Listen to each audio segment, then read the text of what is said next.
Assalamualaikum Ibu. Waalaikumsalam warahmatullahi wabarakatuh, suster.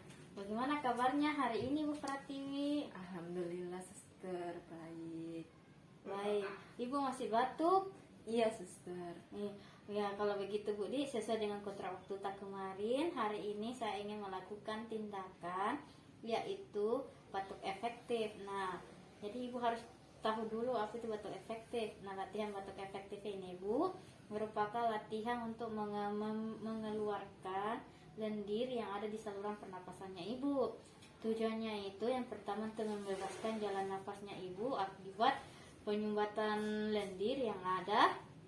Kemudian mengeluarkan lendirnya Ibu dan sekaligus untuk ini sesaknya Ibu. Kan Ibu masih sesak tuh? Iya.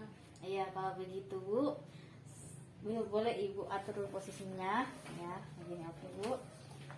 Saya letakkan bantal ya Bu di atas pongkanya Ibu. Ya, boleh tangannya Ibu di atas sini.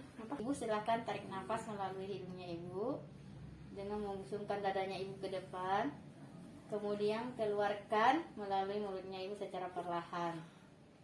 Oke, baiklah. Selanjutnya Ibu silakan diulangi lagi. Silakan Ibu tarik nafas lagi. Oke. Kemudian hembuskan melalui mulutnya Ibu. Ya. Kita lakukan ini 3 kali ya Bu. Sudah 2 kali tadi, sus. Iya. Sekarang Ibu tarik nafas lagi. Oke. Kemudian Ibu batuk ke sebelah kiri. Baiklah Bu, ini tisu Bu. Jadi kalau Ibu batuk sebentar, ada keluar darahnya Ibu bisa bersihkan ya. Ya, di mulutnya Ibu. Oke, kita coba yang ketiga ya Bu. Silakan Ibu tarik nafas. Nah, kemudian Ibu batuk ke sebelah kiri. Ya, 2, 3. Selanjutnya Bu, silakan Ibu minum air hangatnya setelah Ibu batuk untuk melegakan tenggorokan Ibu. Ya. Hanya itu tindakan untuk hari ini. Selanjutnya besok saya masih akan melakukan kunjungan ya Bu untuk mengajarkan Ibu teknik fisioterapi dada lagi ya Bu, fisioterapi. Kalau begitu Bu, terima kasih untuk hari ini. Mari Bu.